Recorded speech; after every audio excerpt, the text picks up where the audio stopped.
Assalamualaikum everyone. Let's talk about gas chromatography.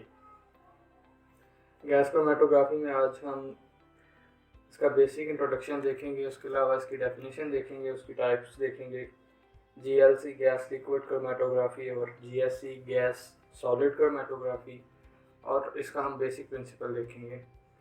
आइए चलते हैं हमारा जो पहला लेक्चर है गैस क्रोमेटोग्राफी उसकी जानब। सबसे पहले जी basic introduction. This technique was first developed by Martin and Sinch in 1941 and got Nobel Prize in 1952 for this development.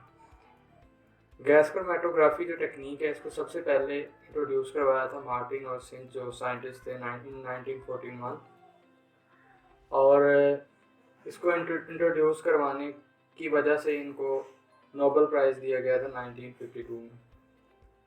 It is the most common and practical separation technique used these days. सबसे ज़्यादा जो use होने वाली है आजकल के दौर में गैसेस जो कंपाउंड्स होते हैं जो जिनको हम वेपराइज की फॉर्म में कन्वर्ट कर सकते हैं, तो सबसे ज़्यादा जो टेक्निक उनकी सेपरेशन के लिए हम यूज़ करते हैं वो गैस क्रोमेटोग्राफी है। अब हम इसकी डेफिनेशन देख लेते हैं। GC is the most important analytical method employed for separating, analyzing thermally stable compounds that can be easily vaporized without decomposition and not could undergo any change after heating.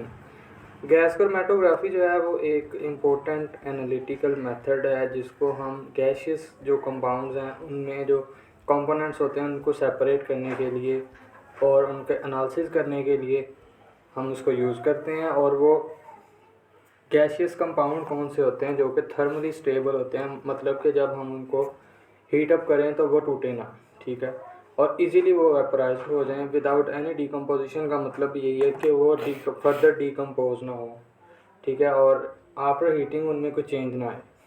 Gas chromatography जो है वो technique है जिसमें हम किसी भी gaseous compound या कोई भी हमारे पास सैंपल चाहे वो सॉलिड में हो, सॉलिड को हम गैशियस कंपाउंड में वेपर्स की फॉर्म में कन्वर्ट करके हम इजीली उसको वेपराइज करके हीट दें। हीट देने के बाद उसको हम उसके जो कंपोनेंट्स हैं उनको सेपरेट कर सकें और उनके एनालिसिस कर सकें। गैस क्रोमेटोग्राफी ऐसी टेक्निक है।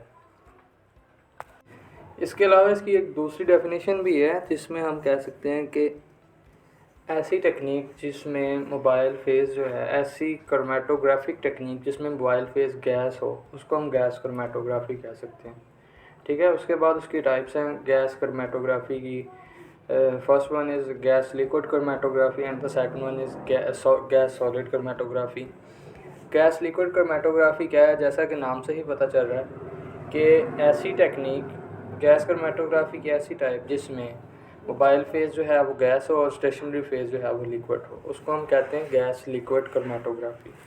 इसी तरह गैस सॉलिड क्रोमेटोग्राफी है, इसके भी नाम से ज़ाहिर है कि ऐसी टेक्निक ऐसी टाइप जिसमें मोबाइल फेज़ तो ऑब्वियसली गैस ही होगा क्योंकि गैस क्रोमेटोग्राफी है, और स्टेशनरी फेज़ जो है वो क्या होगा, सॉलिड। तो इसमें जो सॉलिड होता है वो किसी कॉलम में पैक होता है गैस सॉलिड क्रोमेटोग्राफी में। और गैस लिक्विड क्रोमेटोग्राफी में क्या होता है कि जो हमारे पास कॉलम होता है उसकी दीवारों के साथ जो हमारा लिक्विड होता है उसको हम एब्जॉर्ब करवा देते हैं, ठीक है। उसके बाद इसकी जो बेसिक प्रिंसिपल है वो देख लेते हैं हम। The principle of separation in GC is partition, यानी बाय पार्ट्स जो है हम जो सैंपल के कंपोनेंट्स हैं उनको सेपरेट करते हैं गैस क्रोमेटोग्राफी, ठीक है। और the components of a mixture is vaporized and flow through the column. जो सैंपल कंपोनेंट्स हैं मिक्सचर जो हमारा होता है, चाहे वो सॉलिड में हो चाहे वो गैशियस फॉर्म में हो, उसको हम वेपोराइज करते हैं फर्स्ट ऑफ ऑल हीट देकर, ठीक है, और उसके बाद हम कॉलम में फ़्लो करवाते हैं, ठीक है। The components of mixture which have greater affinity with mobile phase elute earlier. जैसा कि हमने पिछले लेक्चर में भी देखा था कि एल्यूट या एल्यूशन प्रोसेस क्या होता है। एल्यूशन प्रोसेस हम दूसरे अल्फाज में कह सकते हैं कि सेपरेशन होती है, ठीक है। और एल्यूट क्या होता है कि जो हमारे पास मोबाइल फेज़ के साथ सैंपल कंपोनेंट सेपरेट हो रहे हैं उनको हम कहते हैं, उसको हम एल्यूट कहते हैं।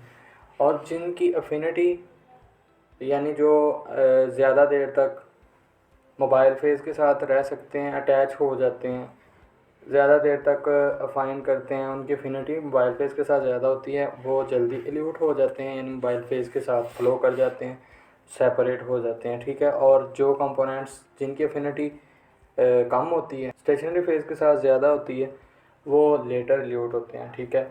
The separation of components of mixture depends upon distribution coefficient. जो सेपरेशन होती है गैस क्रोमेटोग्राफी में, वो डिपेंड करती है डिस्ट्रीब्यूशन कोफिशिएंट पे। अब डिस्ट्रीब्यूशन कोफिशिएंट क्या है? The point eight which the two of the components of a sample mixture separates itself from each other. इसको हम कहते हैं डिस्ट्रीब्यूशन कोफिशिएंट, यानी ऐसा पॉइंट जिस पर तो हमारे पास कंपोनेंट्स जो होते हैं मिक्सचर के एक दूसरे से सेपरेट होते हैं, उसको हम कहते हैं डिस्ट्रीब्यूशन कोफिशिएंट, ठीक है। और no components of mixture have same value of distribution coefficient, यानी जो हमारा मिक्सचर होता है उसके जो कंपोनेंट्स होते हैं उनमें कोई भी कंपोनेंट्स ऐसे नहीं होते जिनकी डिस्ट्रीब्यूशन वैल्यू या डिस्ट्रीब्यूशन कोफिशिएंट की वैल्यू सेम हो। अगर सेम होगी तो ऑब्वियसली सेपरेशन नहीं होगी, क्योंकि जैसा कि हम ऊपर देख चुके हैं कि मिक्सचर की जो सेपरेशन है वो डिपेंड करती है डिस्ट्रीब्यूशन कोफिशिएंट पे। तो कोई भी कंपोनेंट्स हमारे पास ऐसे नहीं होते जिनकी जो डिस्ट्रीब्यूशन वैल्यू है वो सेम हो। That's how the components of a mixture are separated from each other in gas chromatography. ये था हमारा आज का lecture. Thanks for watching this video. And अगर ये मेरा लेक्चर आपको पसंद आया हो तो हमारे चैनल को सब्सक्राइब करना ना भूलिएगा, और लाइक, शेयर और कमेंट में अगर आपका कोई क्वेश्चन है तो आप पूछ सकते हैं। मैं कोशिश करूँगा कि आपको तसल्ली बख्श उसका कोई जवाब दूँ। अल्लाह हाफ़िज़।